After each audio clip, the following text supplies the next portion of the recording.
Hi everyone, and welcome back to another one of our 7 questions in 7-minute sessions. I'm Jordan Early from Tribal Habits, and I'm joined as always by our CEO and founder, David King. How are you today, Dave? I'm excellent, Jordan. How are you doing, mate? Yeah, really good. Dave, today I want to talk about quizzes. Okay.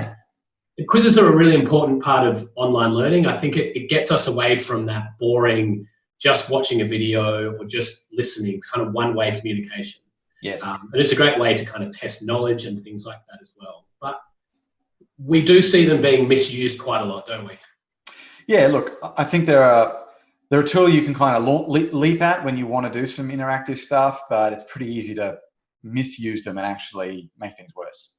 Yeah, great. So, we'll drill into them a little bit more today. We're going to get to assessments a little bit later on. I think that's a really common thing that people are using quizzes for. But my first question would be, what else can people use quizzes for, aside from assessments? Yeah, it's a good question because people think it's obviously just something I chuck in at the end of my content as an assessment. But one of the things I like to use it for is engagement. So let's say I've got some facts that I want to tell someone as part of the content. So adults learn well when they're fully engaged, and one way to get them engaged is to make them take a position, to have a thought, which they can then compare to information provided to them. So let's say we're doing, and I'm going to use a bit of a theme today, let's say we're doing some training around traffic accidents or road rules in Australia. So maybe there's like 5 major causes of road accidents in Australia.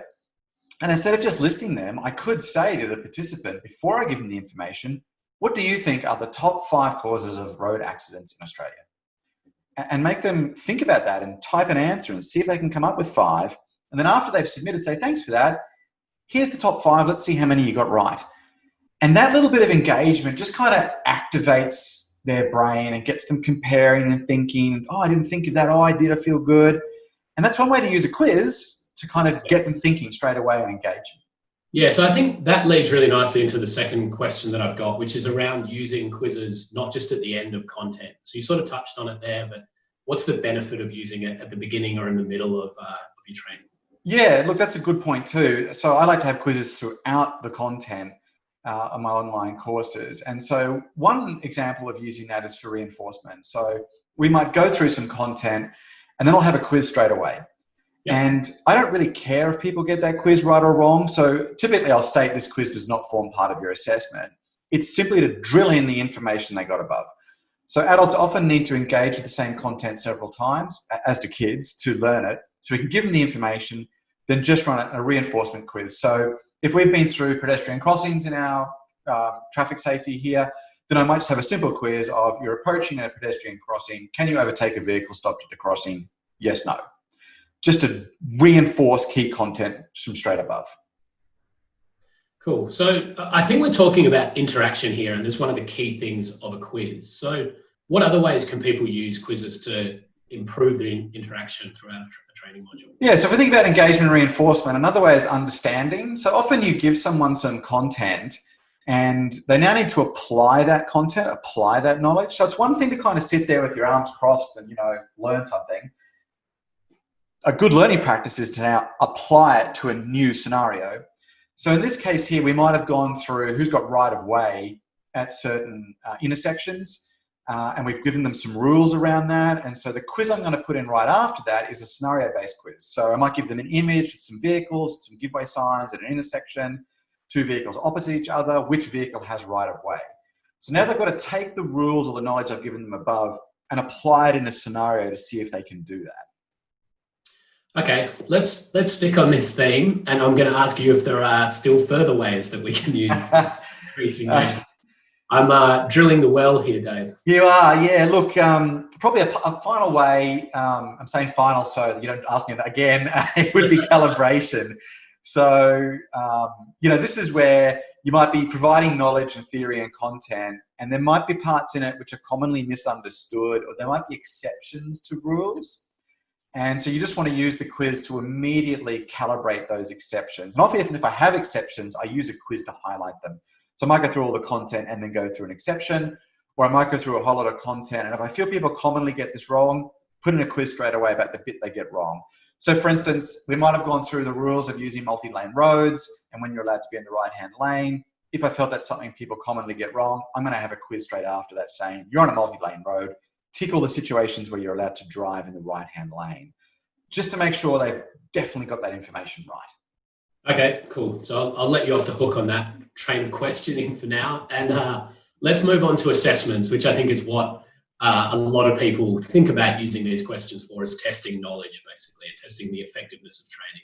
Yeah, and look, this is that bit of that use of quiz at the end where we're now, okay, we're going to have an assessment to see if you can usually recall what you've been asked or apply it now properly. So it's a test. Yeah. So my usual feedback here is, look, if you're having a test, let's have a proper test. I do a lot of online training where I feel the test is not a proper test. The questions are really easy. And a great example is the all of the above one, which I might talk a little bit later, where you get those quizzes where the answers are all of the above. Yeah. If I'm going to do an assessment, I'm going to do it properly. So I'm going to have random questions. Questions are always in a random order. I'm going to have a question pool so that you don't get the same questions for each person each time. And personally, I usually have a 100% pass mark, because why wouldn't you? If you're putting someone through a test, how is getting 80% good? If they're getting things wrong, they should go back and get them right until they've got it right. That's the purpose of it. And it's easy to do retakes online. So I would say, no, you've got to get 100%, and we're going to give you 5 retakes to get that done. If you're going to do an assessment, let's do it properly. Yep, that makes sense. So what about some just general do's and don'ts with writing assessments and people taking assessments? Yeah, cool. And probably just quizzes in general. So when you're writing a quiz, let's start with the do's, I guess. Let's be clear. So your learners need to be focused on getting the right answer, not struggling to understand the question. So write the question really clearly, so it's easy for them just to get to the answers and focus on the answers. I try and avoid all of the above multiple choice quizzes, because it's almost always all of the above. So it's not really a good question. I'd almost rather you just put in 4 answers and all of them are right, and they're really forced to get to that 4th one and go, oh, I seem to be ticking all of them, and really thinking that through, than just having a 5th one that says all of the above and is an easy outcome for them. Also, you want to be clearly differentiating between what's a recall quiz and what's an understanding quiz. You need some quizzes to recall facts, and you need some quizzes which are about the application, understanding, the calibration of that information. Okay, great. And how about common mistakes that people make? Where do you see people going wrong in this area? Yeah, look, I hate it when I see quizzes that I think are just out to trick people. So, there's a quiz question and there's the word not hidden in it. And you get it wrong because you didn't see the not. So if we're going to do something like that, I'm going to put the not in bold or italics. I don't want to trick people. I want to make the question clear, and I want to focus on the answers. It's super disengaging for stuff like that. Yeah. I also want to give real choices. I always think back to one of my earth science exams in grade 8, and what the question, multiple choice question, I kid you not, was scientists found fossils on the tops of mountains. Why? And one of the answers was because the devil put them there. And I'm like, well, obviously that's wrong. It's just, if you can't think of good answers, do a true false. Yep. Do multiple choice when you can think of really good answers. If you're stuck, go back to true false. And then finally, don't ask recall quizzes on information I don't need to recall. So when I think about our compliance training courses, we don't put in anything which says which act is the following thing in. Yeah. Because no one really cares. It's not going to impact your day-to-day life being able to recall that. Only get people to recall stuff that they actually need to know on the spot with no opportunity to look it up. Otherwise, don't ask them. Excellent. Great. Well, that's our 7 questions. I think we'll be pretty close to 7 minutes today. Cool. Just to let everyone know, if you're looking at putting interactive quizzes in your training, or you want to learn more about interactive quizzes, head over to tribalhabits.com. We've got a lot more information there, and our tool supports this really well. So with all that said, that's all from me. Thank you again, Dave. Another great question session. Cheers, Jordan. Thanks for having me. No problems. See you later.